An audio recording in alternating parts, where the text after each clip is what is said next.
এই জন্যই আল্লাহ বলে আকাশটা রাখছি খুঁটি ছাড়া, যাতে তুই দেখিস আর বুঝিস যে এটাকে যদি আমি খুঁটি ছাড়া দাঁড় করাইতে পারি, তাইলে তোকেও আমি খাড়ার উপরে নাচাইতে পারি।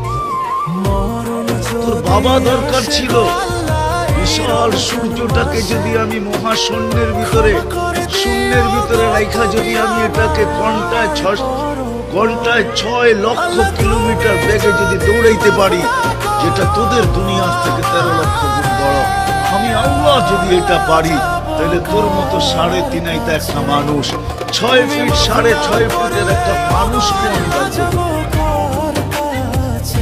আল্লাহ বাধ্য করার হাজারো নিদর্শন আমাদের সামনে দিয়ে দিয়েছেন। আল্লাহ বলে তোকে আমি বাধ্য করবো না, তোকে বুঝাবো। বিদায় আল্লাহ বুঝাইতেছেন আমাদেরকে। বিদায় কথা